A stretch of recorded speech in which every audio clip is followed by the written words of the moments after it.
Baik ya, teman-teman, kita mulai perkuliahan hari ini. Assalamualaikum warahmatullahi wabarakatuh. Ketemu lagi di mata kuliah e-business dan e-commerce. Hari ini kita masuk pada pertemuan ke-15. Pertemuan terakhir. Nah, di pertemuan ke-15 ini kita akan membahas tentang evaluasi dan rencana implementasi. Nih. Jadi di pertemuan terakhir ini ya, kita secara mendalam ya, akan membahas tentang evaluasi implementasi e-commerce dan bagaimana menyusun rencana perbaikan yang efektif ya berdasarkan hasil evaluasi tersebut. Di materi pertemuan ke-15 ini ya, dirancang untuk membekali teman-teman ya dalam menilai keberhasilan sistem e-commerce yang diimplementasikan. Ya. Kemudian teman-teman ya diharapkan nanti mampu merencanakan perbaikan ya secara berkelanjutan demi meningkatkan performa bisnis online. Hmm. Jadi tujuan dari pertemuan ini sebenarnya ada tiga, yaitu memahami pentingnya evaluasi, kemudian menjelaskan langkah evaluasi secara terukur, kemudian menyusun rencana berbasis data. Jadi tujuan pertamanya itu mengidentifikasi mengapa evaluasi implementasi e-commerce ya, merupakan komponen kritis dalam siklus pengembangan bisnis online. Dan bagaimana hal ini nanti mempengaruhi keberlanjutan usaha ya dalam jangka panjang. Ya, kemudian untuk langkah evaluasi secara terukur, kita butuh metodologi evaluasi yang sistematis. Ya, ya, tentunya menggunakan data ya, sehingga di sini kita tujuan yang ketiga adalah mengembangkan kemampuan untuk merancang rencana implementasi perbaikan didasarkan pada analisis data yang konkret, bukan sekedar asumsi atau tren pasar. Iya. Jadi definisi dari evaluasi implementasi yaitu ini dalam konteks e-commerce ya, yaitu proses sistematis untuk mengukur dan menilai kinerja platform bisnis online yang telah diterapkan. Nah, proses ini tidak hanya fokus pada aspek teknis, ya, tetapi juga meliputi analisis komprehensif terhadap seluruh komponen yang membentuk ekosistem e-commerce. Jadi proses sistematis ya untuk mengukur dan menilai kinerja platform bisnis online itu dinamakan evaluasi implementasi. Nah, evaluasi yang efektif itu melibatkan pengumpulan data dari berbagai sumber, ya. Pengukurannya terhadap KPI atau Key Performance Indicator yang telah ditetapkan serta interpretasi hasil untuk identifikasi area yang perlu ditingkatkan atau dirubah.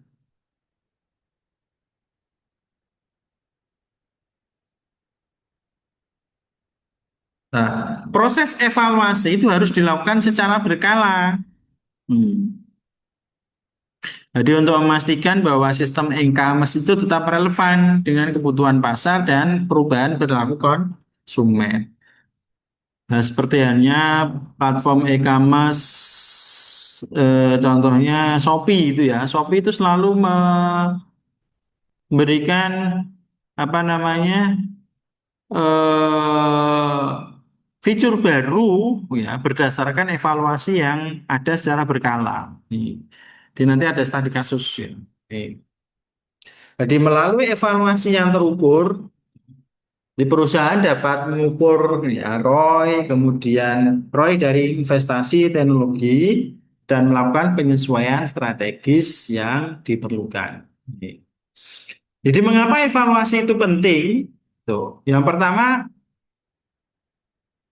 Kebutuhan akan keselarasan strategis. Jadi evaluasi itu memastikan bahwa implementasi e-commerce tetap selaras dengan tujuan bisnis jangka pendek dan jangka panjang. Jadi tanpa evaluasi yang rutin, itu nanti perusahaan berisiko ya mengembangkan sistem yang tidak lagi mendukung visi organisasi.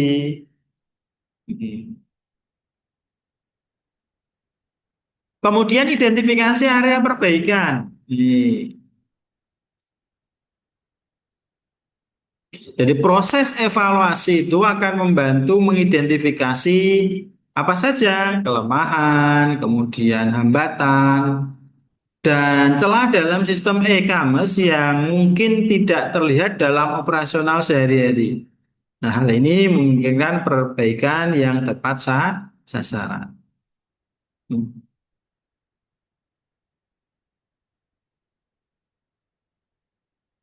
Dan yang ketiga ini, ya, mengapa evaluasi itu penting? Ya, karena kita butuh keputusan berdasarkan atau berbasis data. Jadi evaluasi menyediakan data konkret yang diperlukan untuk membuat keputusan strategis tentang pengembangan platform, alokasi sumber daya, maupun prioritas investasi teknologi di masa depan. Nih. Jadi mengingat pentingnya evaluasi, ya, maka ada parameter dan parametrik evaluasi e-commerce. Ya. Bagaimana mengukur penjualan? Ada metrik penjualannya, total transaksi harian atau bulanan. Ya, kemudian pertumbuhan revenue, ya. Kemudian nilai transaksi rata-rata. Kemudian tingkat penyelesaian check out. Ya. Metrik marketing pemasaran, ada brand awareness index, ya. Kemudian ada engagement rate ya dari medsos. Ya, kemudian ada ROE ya dari iklan pemasaran. Kemudian ada konversi rate ya dari berbagai channel. Untuk yang metrik pelanggan, perhitungan pelanggan, ya tentunya ada customer satisfaction score. Ya, bagaimana tingkat kepuasan nilai kepuasan dari pelanggan. Kemudian net promoter score. Ya net promote ya score ya. Kemudian tingkat retensi pelanggan ya. Kemudian volume dan sentimen feedback ya, diumpan balik dari pelanggan juga digunakan sebagai ya, apa namanya poin pengukuran ya. Kemudian ada metric proses di bagaimana logistik ya, waktu pengiriman rata-rata, kemudian tingkat error sistem, ya, kemudian ketersediaan layanan, ya, ini. Kemudian waktu respon CS, ya, customer service, ya, apakah lambat atau cepat. Itu kan ada persentasenya ya. Biasanya kalau kita menggunakan platform tertentu, platform e-commerce, ya. Kalau kita melihat rating penjual itu kan ada misalkan ya waktu respon itu berapa persen cepatnya. Nih. Kemudian ada balance scorecard ya atau BSC. Jadi BSC ini menyediakan kerangka evaluasi yang komprehensif ya, menjelaskan aktivitas operasional dengan visi maupun strategi organisasi atau perusahaan.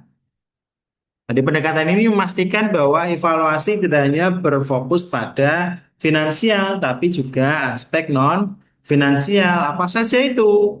Yaitu karena komponen utama BSC itu ada ya perspektif keuangan, ya kemudian perspektif pelanggan, perspektif proses internal dan perspektif ya pembelajaran dan pertumbuhan. Jadi ada 4 perspektif. Jadi tidak hanya dari sisi keuangan saja. Di Pasien keuangan yang dinilai mulai dari pertumbuhan pendapatan, kemudian profitabilitas per pelanggan, kemudian efisiensi biaya operasional. Sedangkan perspektif pelanggan ya meliputi ada kepuasan pelanggan, loyalitas pelanggan, kemudian akuisisi pelanggan baru. Untuk yang proses internal ada efisiensi operasional, kemudian keamanan transaksi, ya, dan kualitas layanan. Nih. Kemudian perspektif pembelajaran dan pertumbuhan, ada pengembangan keterampilan ya untuk tim dan inovasi platform maupun adaptasi teknologi baru. Jadi dengan adanya BSC ini, balance scorecard, ya, perusahaan dapat menetapkan KPI yang seimbang dan menghasilkan skor hasil evaluasi yang lebih holistik. Ya. Di mendorong perbaikan di semua area penting EBA e-commerce. Ya, nih. Jadi kalau kita lihat gambarannya di sini, balance scorecard, ya, nih, ya ada aspek finansial, ada aspek ya customer, ya kemudian ada aspek proses internal dan pembelajaran maupun pertumbuhan. Kemudian untuk evaluasi sistem transaksi dan back end, ada update sistem dan integrasi. Ya, hal ini ya digunakan untuk evaluasi kelancaran proses. Seperti integrasi tracking, ya pengiriman secara real time atau sistem pembayaran terbaru. Kemudian analisis waktu dan error. Ya, pengukuran waktu pemrosesan pesanan ya dari check out hingga pengiriman. Frekuensi errornya berapa? Error sistem itu ada. Kemudian persentase SLE ya yang terpenuhi. Tuh, kemudian ada efektivitas eh, customer service, jadi penilaian terhadap kecepatan maupun kualitas respon tim CS ya dalam menangani keluhan atau pertanyaan pelanggan. Ya. Nah, karena saat ini sudah zaman AI, banyak kan menggunakan ya chatbot ya, untuk penanganan layanan pelanggan. Tapi di situ juga masih ada eh, CS yang bekerja jika ada pertanyaan yang tidak bisa dihandle oleh chatbot. Kemudian evaluasi back-end yang komprehensif, jadi memastikan infrastruktur teknis e-commerce berfungsi optimal untuk mendukung pengalaman pengguna yang mulus di front end. Jadi sistem back-end yang tangguh itu merupakan fondasi kesuksesan platform e-commerce.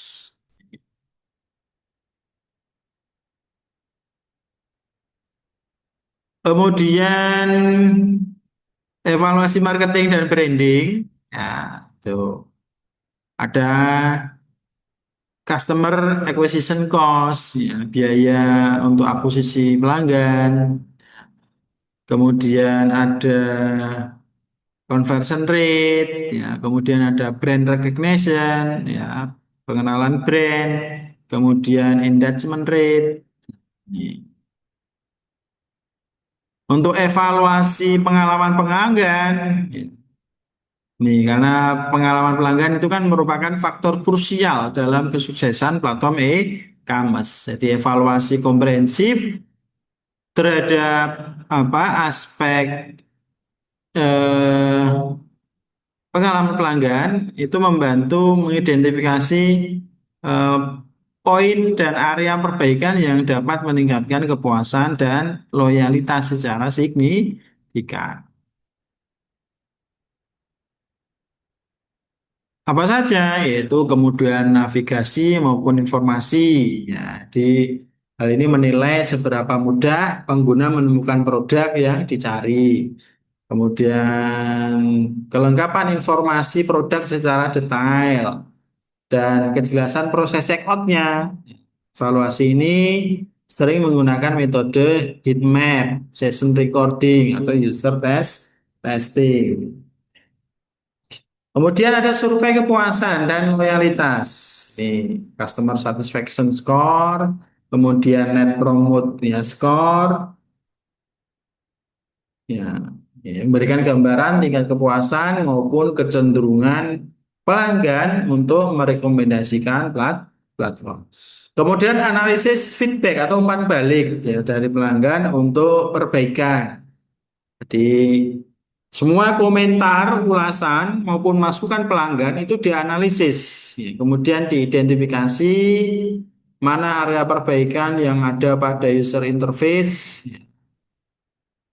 Kemudian penggunaan sentimen analisis ini dapat membantu memproses feedback dalam jumlah yang besar. Nih. Nah, studi kasusnya ya evaluasi implementasi pada Tokopedia. Jadi ada peningkatan transaksi sebesar 20% di selama implementasi program free ongkir dengan minimal jumlah pembelian tertentu ya. Tokopedia mencatat kenaikan jumlah transaksi sebesar 20% dalam waktu 3 bulan pertama. Nah, strategi ini itu efektif mendorong peningkatan belanja ya rata-rata. Nih.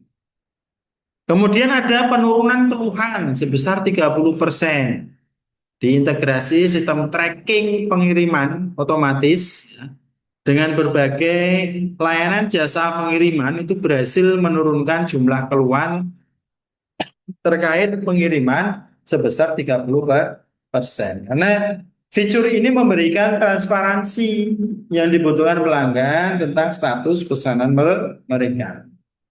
Nah, tapi kan terkadang ada pelanggan yang check out pagi hari, siang hari sudah ngecek, oh barang saya sudah dikirim atau belum. Kemudian malam harinya akan ngecek lagi barang saya sudah dikirim sampai mana. Tuh. Jadi biasanya pelanggan atau pembeli akan ya cek berkala ya, status pengiriman barang pesanan mereka. Nah, hal inilah yang menjadikan proses transparansi ya pengiriman barang. Kemudian skor puasan akan meningkat. Nih, ya 4,6 dari 5. Nih, dari skala 5. Nih. Jadi implementasi dari berbagai perbaikan berdasarkan hasil evaluasi berkala itu akan meningkatkan skor kepuasan pelanggan. Dari yang semula Tokopedia hanya diberi poin 4,1 ya menjadi 4,6, jadi meningkat ya, dalam periode 6 bulan. Tentunya hal ini akan berdampak positif ya pada tingkat retensi pelanggan. Nah, studi kasus Tokopedia ini menunjukkan bagaimana evaluasi implementasi yang sistematis dan perbaikan yang berkelanjutan itu dapat mendorong pertumbuhan signifikan pada platform e-commerce. Nah,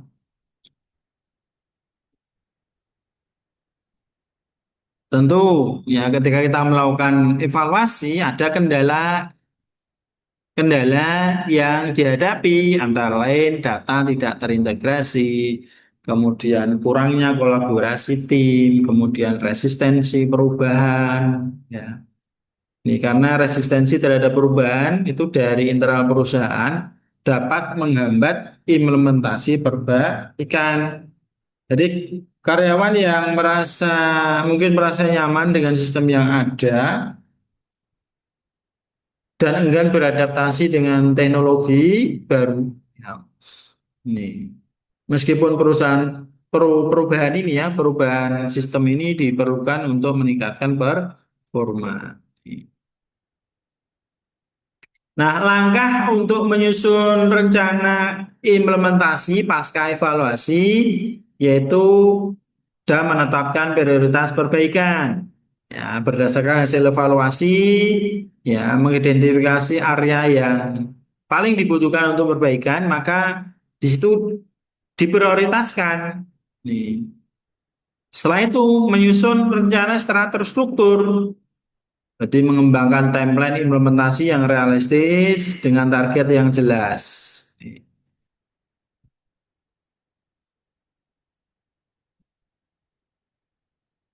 Setelah itu baru implementasi dan monitoring secara bertahap. Jadi ada uji testing, ya melakukan uji coba perubahan secara bertahap.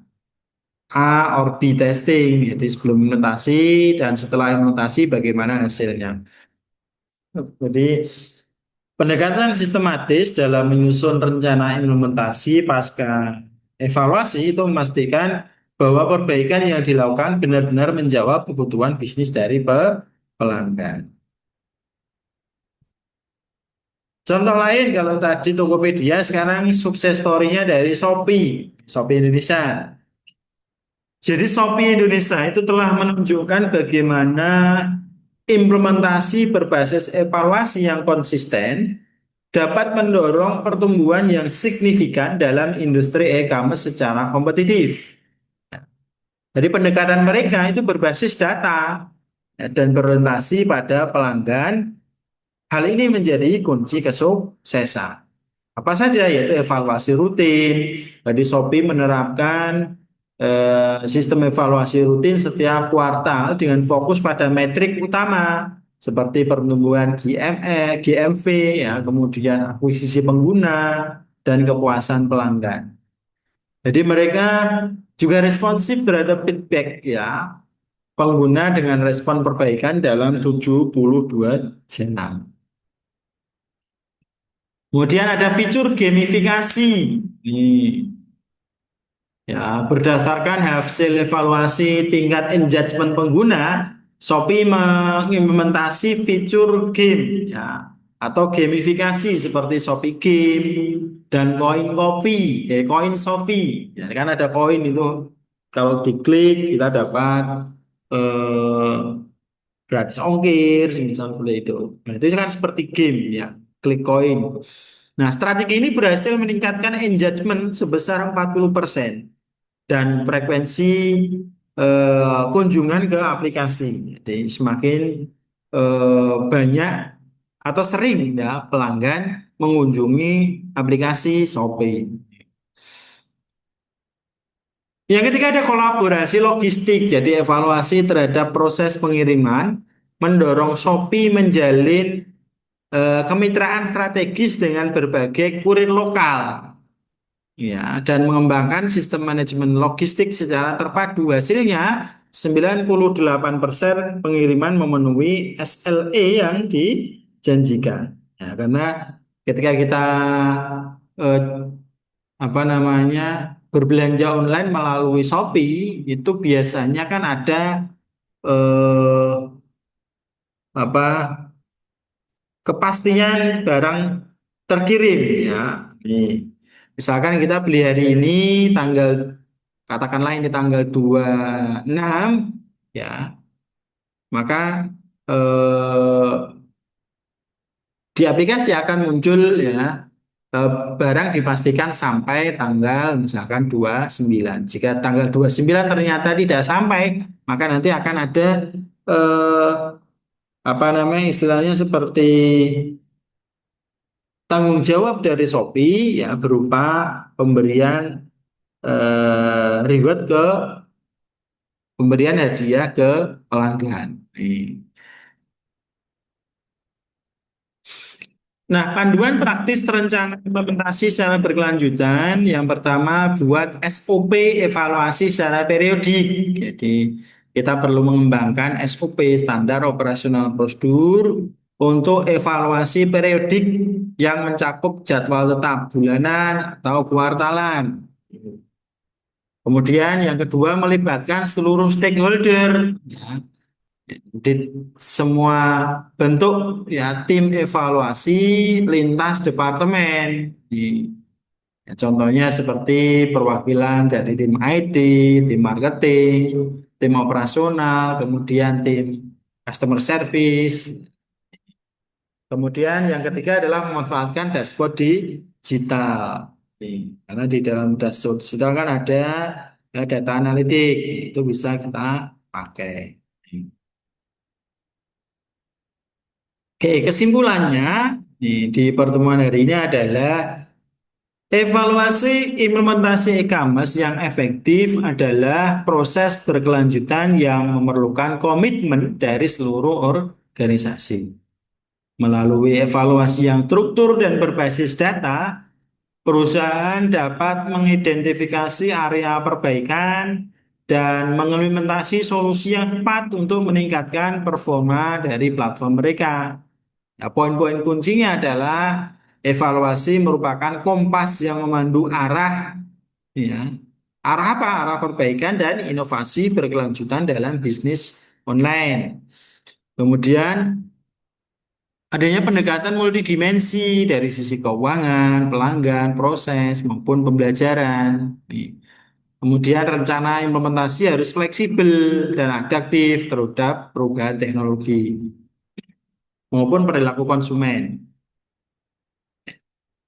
Yang terakhir adalah ya kolaborasi lintas departemen adalah kunci sukses implementasi perbaikan.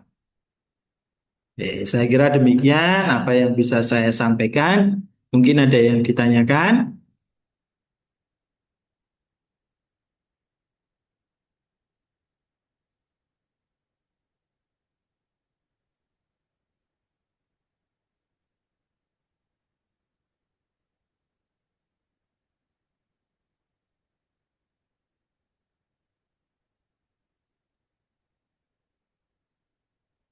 Baik ya, kalau memang belum ada yang ditanyakan, kita cukupkan pertemuan hari ini. Mohon maaf jika ada salah dalam hal penyampaian. Kurang lebihnya saya kurang lebihnya mohon maaf. Semoga bermanfaat. Saya akhiri. Assalamualaikum warahmatullahi wabarakatuh.